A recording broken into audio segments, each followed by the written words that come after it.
यमराज हूँ मैं। अरे ये क्या देखना पड़ रहा है मुझको? छी! क्या आजकल की नारियां इतनी कमजोर हो चुकी हैं? एक युग था, एक समय था, एक नारी ने मुझे भी झुका दिया था। क्या सुनना चाहोगे इसकी कहानी? तो सुनो।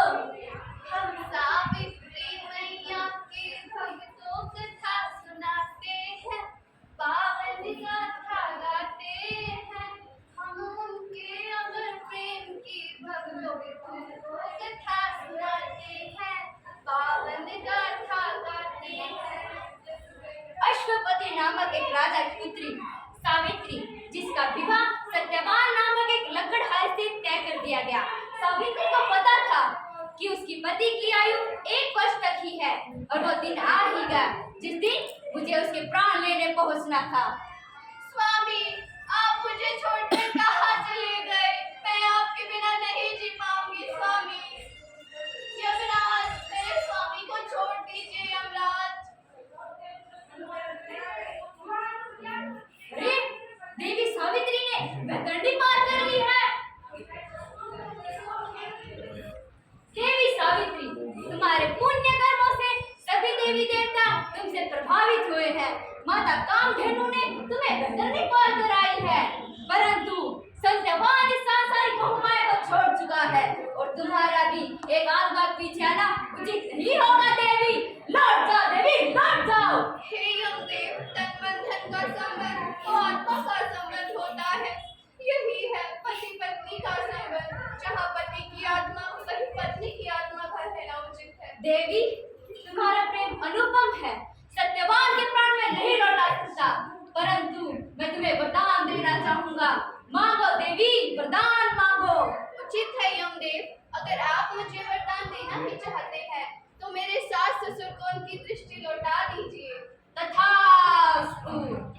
अब मैं देवलोक पार कर रहा हूँ और मुझे पता है देवताओं के आशीर्वाद के बिना देवी सावित्री देवलोक पार नहीं कर सकती, इसलिए लौट जाओ देवी, लौट जाओ।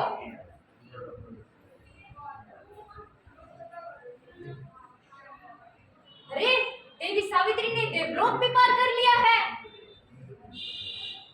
देवी सावित्री, तुम्हारे अटूट पति प्रेम ने मुझे पुनः प्रभावित किया है, इसलिए तुम वरदान मांगो। उचित है यमदेव, अगर आप मुझे वरदान देने के इच्छुक हैं तो मेरे सास ससुर को उनका राजपाट लौटा दीजिए।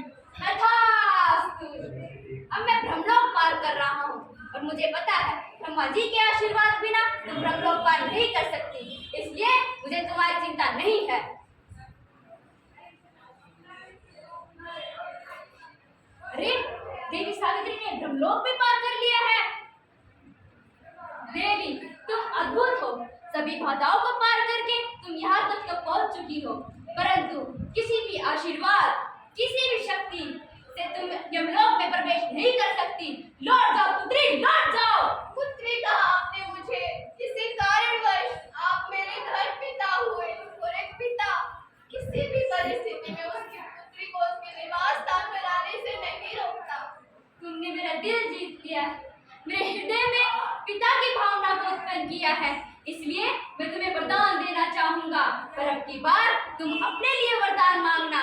मांगो पुत्री, वरदान मांगो। उचित है यमदेव, अगर आप मुझे वरदान देना चाहते हैं तो मेरे 100 कुलदीप पुत्र हो। तथास्तु।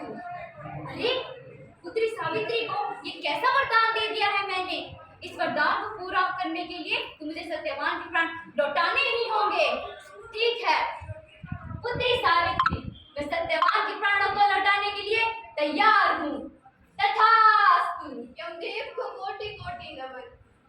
प्रियजन, यह कहानी हमें यह संदेश देती है तो तुझसे ही दिन रात है, तुझसे ही छाया और धूप है। अपनी शक्ति पहचानो नारी।